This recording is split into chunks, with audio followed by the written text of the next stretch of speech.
specifically have focused on this last year the idea of making communities more social, or you could say less lonely places. We're going to find out if this clicker works at this point. Might not work with PDF. Alright, that's fine. So, I guess as far as big ideas that I've been working with is just looking at the idea of, okay, there's a lot of loneliness in Canada. And so looking at some different statistics and different demographics experience a ridiculous amount of loneliness. And loneliness extends not just as a... To the right, forward. Oh, thank you. This isn't just an uncomfortable feeling, but it can actually aggravate other health issues. So thinking that, okay, where are lonely people? The majority of Canadians live in some sort of suburb. So about 20 million or 60% of people by some estimates live in some sort of suburban area. And so, okay, how can we make suburbs more social places? And then thinking, okay, let's drill down a little further. How can we retrofit existing suburbs? Where are the spaces within it? And I thought of cul-de-sacs. They have the dead end, it's got a big circle, big center. What can we do with this? And on top of all these things, thinking then about the aging infrastructure in North America in general. So the suburb I looked at, for example, is approaching 50 years. It's approaching some of its infrastructure end of life cycle. So how can we, instead of just replace what's there, do something different?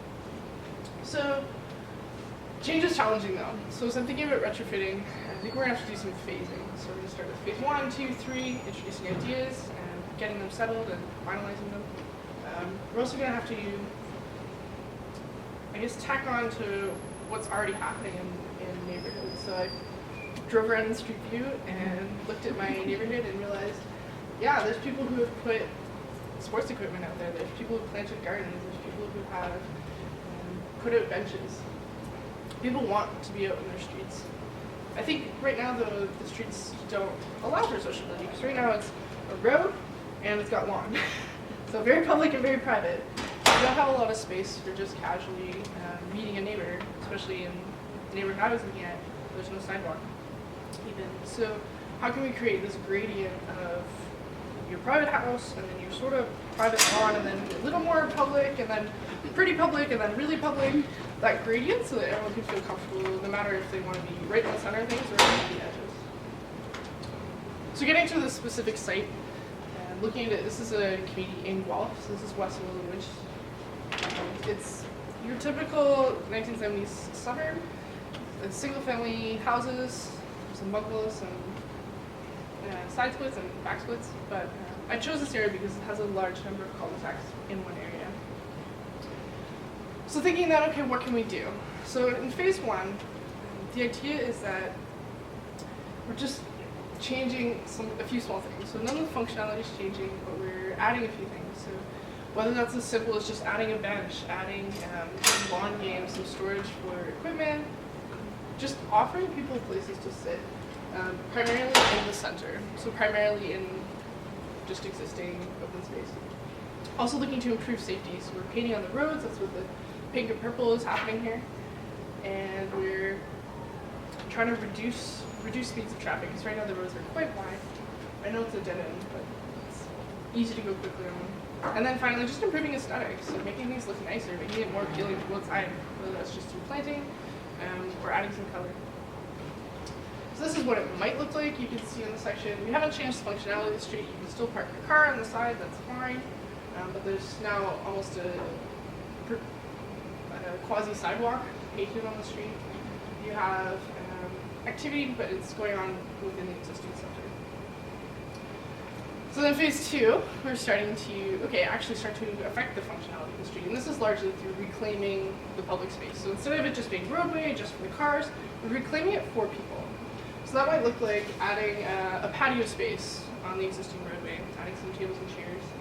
It also could look like adding some raised planters. I really hope to raise planters. You got your urban agriculture, also potentially improving stormwater runoff by having sponges underneath. So you're slowing water runoff without actually changing the fact that it's a hard paved surface. And then finally, you're also looking at context. So like I mentioned earlier, there's lots of different cul-de-sacs. thinking through, okay, how do we connect them through maybe adding something like a frisbee golf basket? You have frisbee golf across your neighborhood, and each cul-de-sac is actually call it a green or a hole.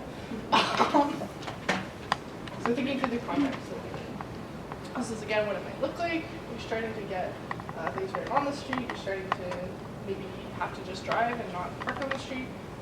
Adding, you can see maybe a common community amenities, whether it's a shed or just a common collection point for waste. Getting people outside, getting people to have to interact with each other. And finally, phase 3. So this is where we're finalizing changes. So thinking through actual infrastructure changes, we're changing the actual structure of the road itself. We're creating some permanent shared amenities.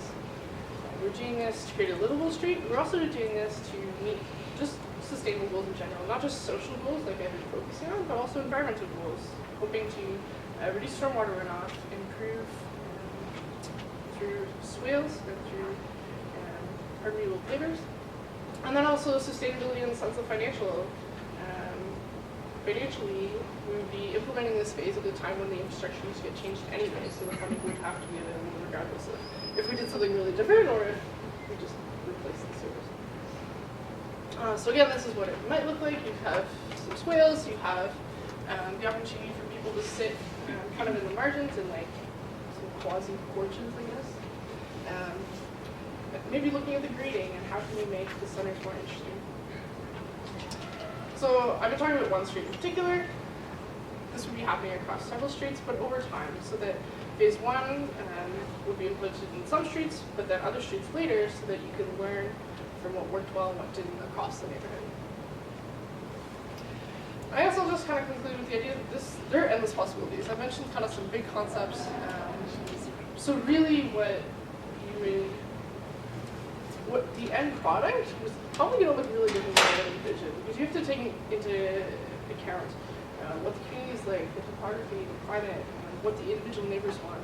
So there are big ideas, but I don't want this sort of design implemented the exact same across every single cul-de-sac everywhere. And in conclusion, it's all really just about helping people interact. I want to live in a community where people support each other, where people just, everyday ordinary people and neighbors come together, talk, have the opportunity to talk to each other, and interact. So that's my big idea.